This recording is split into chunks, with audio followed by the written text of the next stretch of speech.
Ойламаңдар, мына мемлекет, мына нұр жүйе 3500 мешіт салды, машалла, машалла деп қуанған қазақтың бірі бізбіз.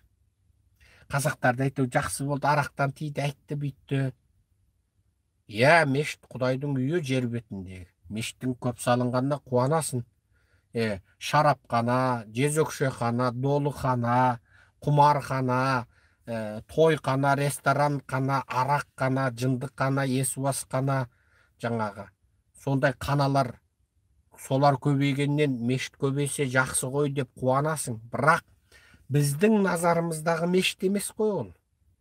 Елдің бәрі жақсы көретін, елдің бәрі оң қырынан ойлайтын мешіт емес қой. Қазақстанда бір адамға пайдалы, Құдай сүйінетін, Құдай разы болатын, адам жақсы көретін бір оң прогресс бар ма Қазақстанда? Айдаған есек қуған ит бармайтын бетпақдаладан бір кіріп шыққаның 20 теңге болатын ақылы әжетхана салшы, ақылы нұр әжетхана, нұр туалет салшы.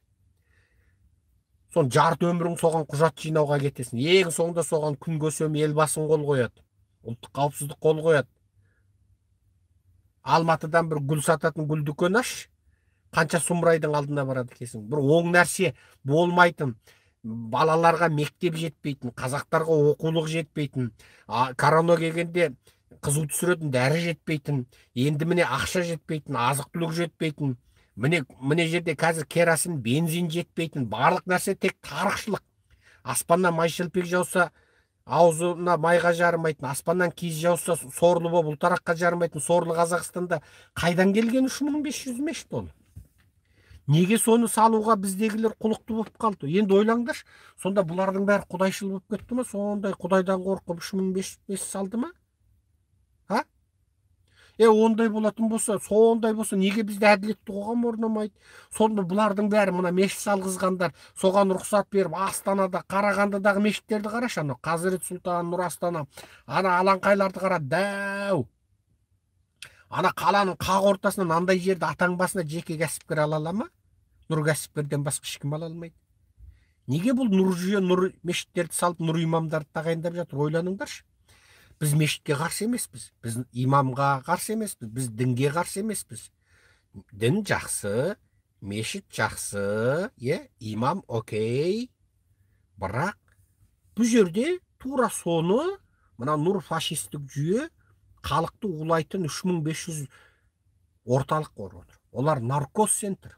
3500 мешіт, біз ойлап жүрген, біз сеніп жүрген 3500 мешіт, Қазақстанда халықты улайтын, наркоздайтын, топастыққа тәрбиелейтін, шүкірбайлыққа тәрбиелейтін, үнсіз көнуге тәрбиелейтін, көнбістікке тәрбиелейтін, дәйіздікке тәрбиелейтін, бүкіл жастарды нақақ соттап жатса көзіңді жұмып тәуба шүкір деп отыр дейтін, аш-жалаңаш қалсаң тәуба шүкір деп отыр дейтін. Мына мемлекетте неге мынандай сұмдық болып жатыр? Мына байлықтың бәрі қайда? Мына Қытайдан неге қарам деген Құдай қарғаған, Құдай жек көретін кредит аласыңдар? Өз байлығымыз қайда деп айтудың өзіне молдалар жарамай отыр. Құдайдың заңы бойынша кредит қарам, кредиттің қарамдығы туған шешесімен зина жасағаннан жаман деген. Ал сол кредитті Қытайдан алып жатырмыз, өсім.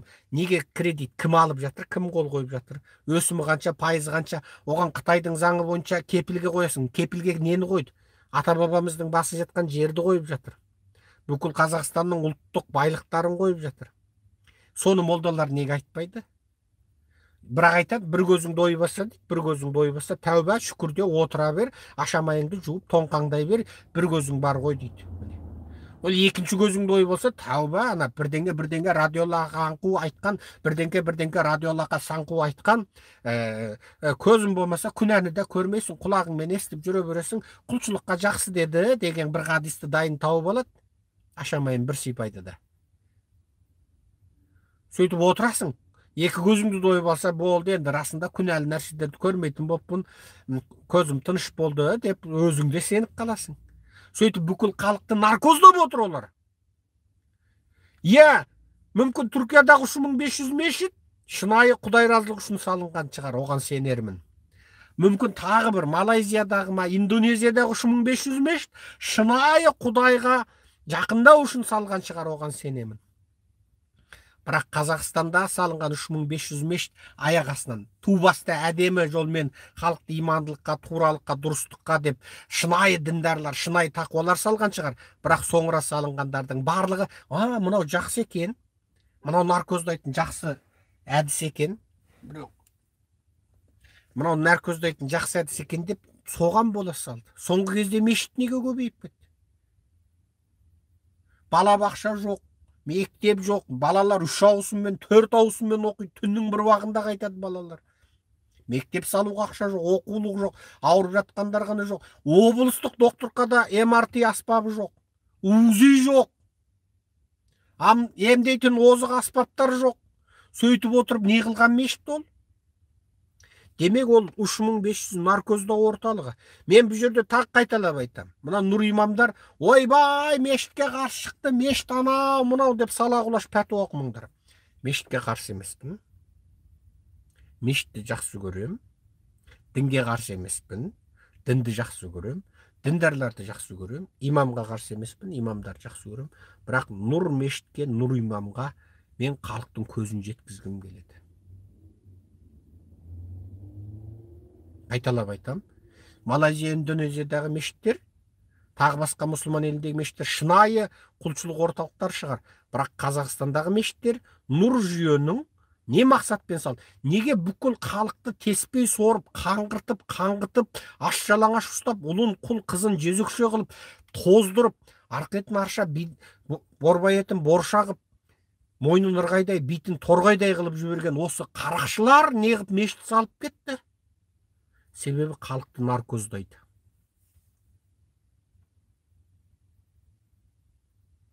Халықты наркоздайды. Сол мақсатта салынып. Мен бұл жерде шынайы Құдай үшін жұмыс істеп жатырмын деген тақуа құлдарды кінәлап отырған жоқпын. Олар ойлап жүр, біз тақуалықпен дін таратып жатырмыз деп ойлап жатыр. Олар сөйтіп халықты дұрыстап жатырмыз деп ойлап жатыр. Бірақ анау ар жағындағы үлкен механизмді олар ойлап тұрған жоқ. Өткенде бір бауырым маған WhatsApp жазып, аудиосы тұр, жариялайым керек десе. Мына халық дәрет алуды да білмейді, сондықтан ақырын халықты үйретсек, сосын дұрыс болады дейді. Атаңа нәлет, сен халықты 30 жылда дәрет алуды үйретіп болмадың ба?